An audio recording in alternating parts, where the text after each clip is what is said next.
Hi there guys, it's Helen from Slim and Stylish and I'm back with you today with another Advent project.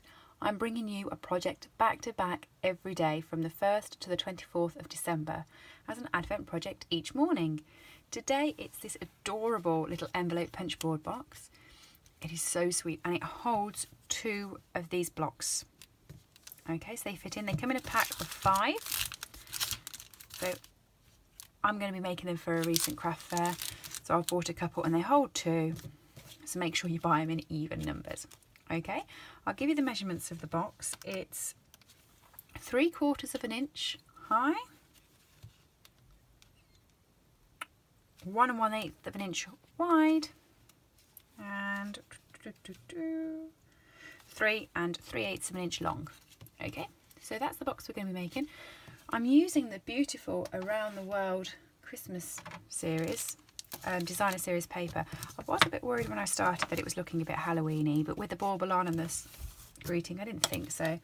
Quite liked it. It was a bit patchwork and tartan, that's a new word, both of them put together. So this is the one I'm going to be using today. Because I want it to be on this side, I'm going to turn it over and I'm going to punch and score on this one with the toy soldiers.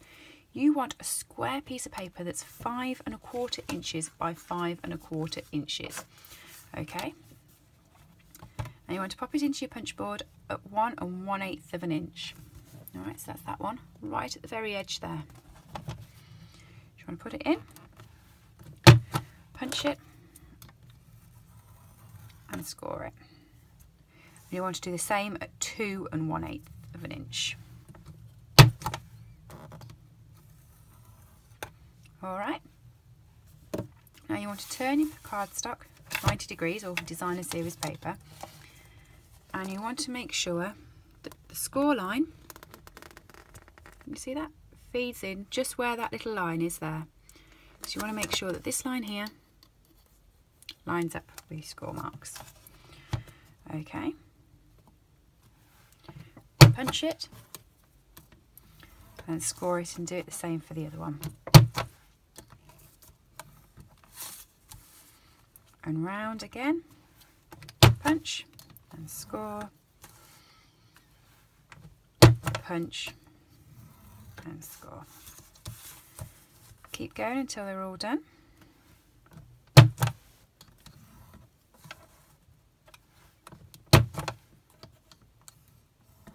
Okay, and then you just want to round off each of the edges.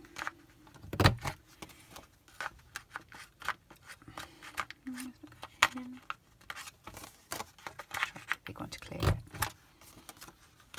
There we go. Right. Keep this handy. You're going to be needing it again in a minute. And now you just want your scoring tool. Sorry, your cutting tool, your trimming tool. So what I'm going to do is one of these big flaps here, not the little ones, the big ones. You just want to cut one of them down. It doesn't matter which one at all because it's the same series paper, but it will be the one that goes underneath. Okay, so it'll be this flap here that's underneath that you're cutting down. And you want to line up this score line here. This one. On the one at 3 centimetres, which is just under 1 1/4. It will work if you do it at 1 1/4. Okay, line it up so that's straight on there. And it's just a triangle you're taking off so that when you fold it over you don't have the excess paper. I'll show you what I mean in a minute. Right, so just burnish each of the edges down.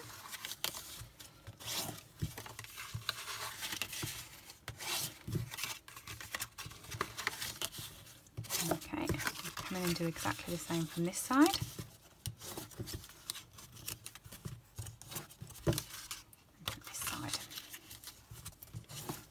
And I'll show you where you want to cut.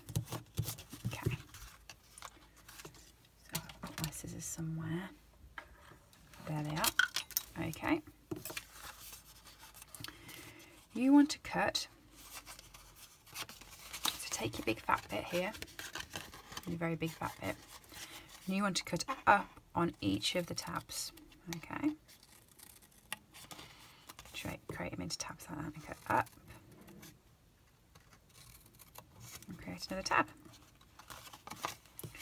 Straight up, tab, like that. I'm just going to round the edges off so that I've got a proper tab on each side as well, because I much prefer that than having them sit straight. Okay. You should, because they're rounded, just be able to do them straight away, but I'm fussy, I like mine totally straight. Okay, you need your silicone mat for your fuse, and you're going to turn it, and these 4 tabs here are the ones you're going to want to be using your fast fuse on. These are quite heavy. You do really want to be using fast fuse. A snail will just pull apart. It's a bit fiddly, so Tombow takes a bit of a while to set. So I'd just come straight in with your fast fuse. And you ideally want to use your silicone mat because you are wanting to cover the whole of this tab, because they are quite small.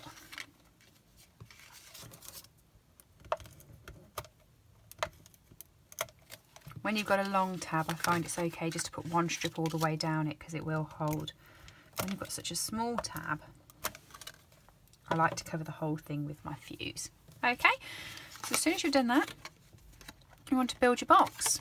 So bring your tabs in and stick them. There we go. There's one.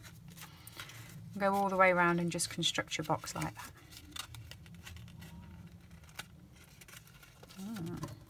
That one doesn't want to sit quite straight. I obviously haven't tabbed into it enough. Let's just chop that bit out. Oh, I put fast fuse on there, it's stuck to my finger. That's why I like to tab in so much. I know others don't, but I do. I like mine sitting so precise, because I'm awkward. There we go, straight in. And another one just there.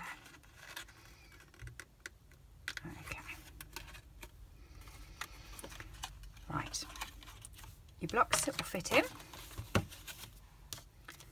like that. They're quite cosy. They've just got a little bit of wiggle room, but they're quite cosy. And then you just fold your box down. I told you to keep hold of your envelope punch board. Your scoring tool will do exactly the same, but you just want to use this guide here. So once you've got this in and folded, turn it upside down, pull on it to make sure that it's tight. Line your box up with this score and just go along there. Okay, you can use your scoring tool, but as you have your envelope punch board out, it's just so much easier to use it for what purpose. And do it again on this flap.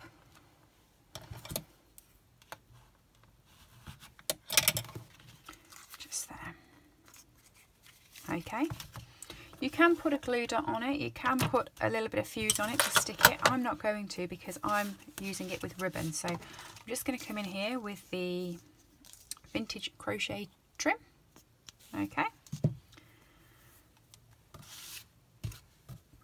You want a little bit more than if you're doing a bow, because I'm going to put the bauble through it. Okay, so lie it flat. No, not lie that flat. There we go. Lie it flat.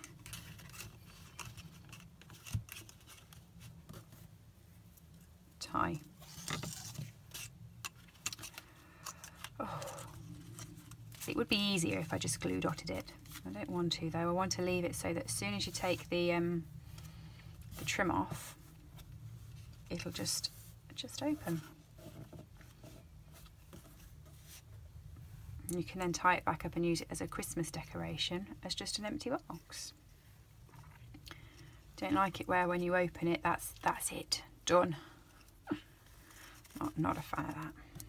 Right, straighten that up. Okay. And then just create your bow.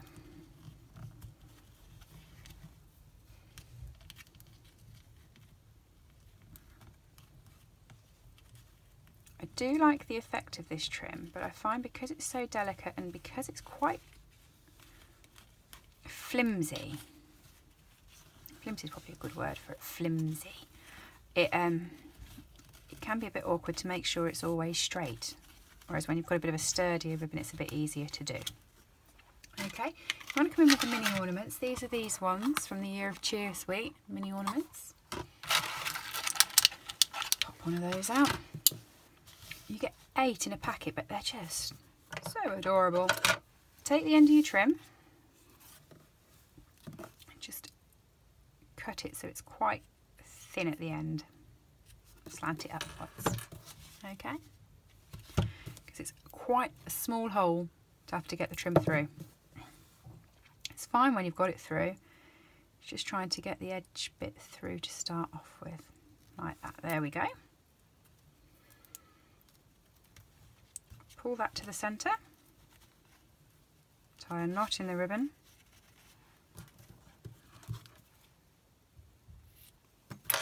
and there you go. There's your ribbon on your box.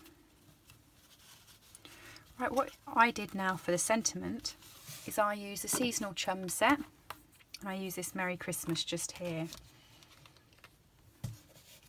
Okay, I did it in Old Olive for this one. I'm going to do it in Real Red for this one to keep in with the paper. So there's my Real Red. I've got my stamp on the block already. I'm just going to lightly stamp that there. Oh no, I'm not. I'm going to...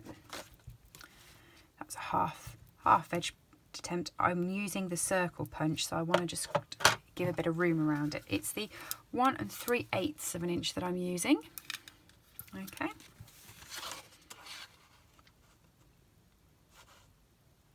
I'm just going to cut that there. Now, what I did with this, you can just lop it with your scissors. I didn't. I used my trimmer because I'm fussy. So on your trimmer you have some, I don't know how well you can see this on camera, you have some grid lines just here. I lined the Merry up with the top of the grid line just there. Held it down and lopped it off. I don't think I lopped that very straight. Right, and then I did exactly the same the other side. So I lined Christmas up like that. I held it down and chopped. So I'd created a little bit of a tab. All right, bring in your dimensionals. I've lost one. This was a new pack and one's come off. Didn't put them down in a very good place. You want to use your Stampin' blends here. I'm using the Cherry Cobbler one because we don't have a real red one, but on these it'll just colour it red. So you just want to colour a couple of these. I'm doing 3. Okay, give it a few seconds just to dry while I find my piercing tool. Then you just want to take these off. Put them on your project. Just gives it a bit of sparkle on there. You could have left it without the colour, so if you hadn't got the blends, you are more than welcome obviously to put it on in the diamante colour. Doesn't matter which way you do them, because obviously it'll go with the bauble. I stuck this on with fast fuse. I didn't use a dimensional or anything. I just wanted it to be flat. And I just put one strip of it down this side and stuck it onto the box there. So there you have it. Cute little tartan patchwork boxes for your sweets this Christmas. Okay, join me tomorrow for another Advent project. Thanks guys.